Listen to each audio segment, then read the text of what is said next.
Welcome everyone, thank you so much for joining me. Britain is now facing a grim new title, the first nation to completely deindustrialize. What began in the mills of Manchester and the shipyards of Glasgow is now ending in silence, in shuttered factories, empty plants, and towns that are stripped of their industries. The Telegraph published a very insightful, very revealing article titled, "British industry is now in terminal decline, killed by expensive energy. Britain looks set to become not just the first nation to industrialize, but the first to completely deindustrialize." The UK economy is now facing significant challenges, including low growth, high inflation, and rising debt. Rachel Reeves is now facing a £20 billion budget hole as UK productivity downgraded. Let's take a look. The government is facing a bigger than expected hole in the public finances as it prepares for next month's budget. A downgrade to the UK's productivity performance from the government's official forecaster could lead to the Chancellor facing a £20 billion gap in meeting her tax and spending rules. The BBC understands. Rachel Reeves has confirmed that both tax rises and spending cuts are options in next month's budget. So it is very much on the same path that Germany is, when Germany is effectively cutting social spending in favor of increasing militarization. Just 70 years ago, Britain was still a manufacturing giant. 70 years ago. Today, production has fallen all the way to the same post-war levels, and in some sectors it's even lower than that. Remember, about 6 months ago I uploaded several videos discussing Germany's deindustrialization in great detail. Germany is Europe's biggest economy. Now, several months later, the UK is next. We're now talking about the UK. The UK banned imports of Russian LNG as of January 1st, 2023. So just like Germany, it gave up cost-effective energy sources. And since these are Europe's biggest economies, the heavyweights, if you will, what do you expect from others?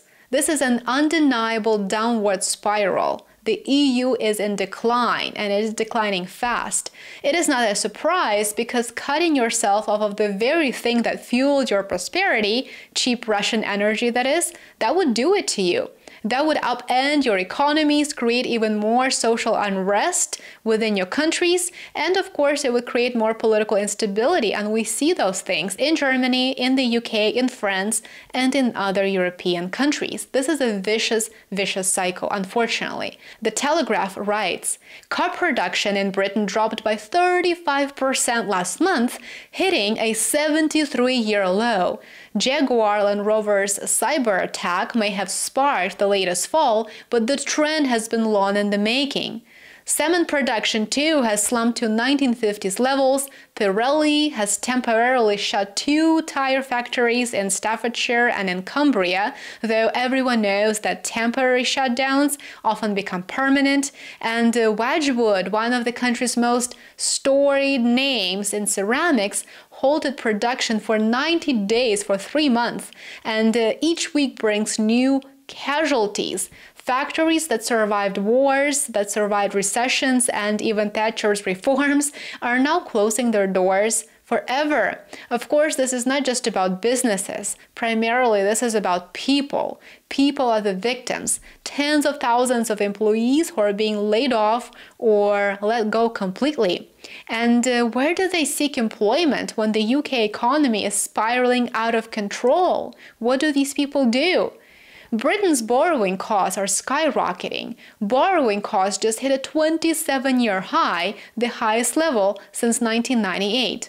And to fix that, Rachel Reeves may reform property taxes. Since the government needs more cash, it needs more tax revenues, or she's also proposing to freeze income tax thresholds, which will also result in higher taxes over time. So what happened to British industry?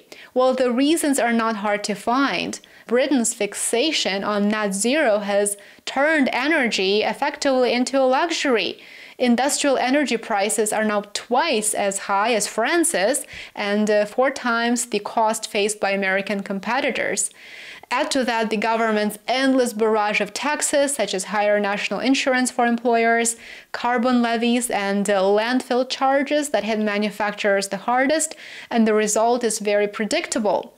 Building new plants is almost impossible under the current planning regime. The UK has simply made itself an impossible place to make anything, to have a business, to run a business, to prosper. Factories that endured the war, the oil crisis, and the deep recessions of the past century are now actually giving up, and not because of competition, but because of policy failure. Energy costs, red tape, and climate taxes have done what war and inflation could not. They have broken British industry's back. And at the same time, the political class seems almost indifferent to its domestic struggles, with no real plan to cut energy costs or to revive production. Even as factories shut down and workers lose their jobs, there is really no sense of urgency. We don't see that. No recognition that this is a national emergency in the making. Once a factory closes, it rarely reopens again because skilled workers have to move on, supply chains dissolve, they disappear, suppliers move on too, and markets are lost forever. What's very curious is that while the UK government has no tangible plan to address the country's complete deindustrialization that hurts consumers and businesses in the UK, it boasts sending billions of dollars to Zelensky's regime to keep the proxy war in Russia going. If we take a quick look at the official UK government site here, take a look. In total, the UK has committed up to £21.8 billion for Ukraine, 13 billion pounds in military support, up to 5.3 billion pounds in non-military support, and 3.5 billion pounds cover limit in export finance. At the same time, there are no tangible plans to stop the proxy conflict, just pumping more billions of pounds into it every single month, every single day. The rest of the world, by the way, is not waiting for Britain to recover.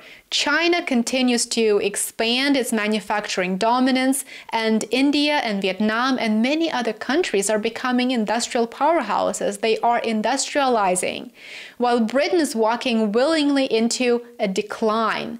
So, if and when British manufacturing starts to recover, if and when, it will likely face an incredibly tough competition from foreign companies. If Britain wants to save what remains of its industrial base, it must treat this as the national crisis that it is, which requires affordable energy prices for its manufacturing to restart. And it also requires sound policies that are based on domestic issues first, instead of fueling war and death abroad.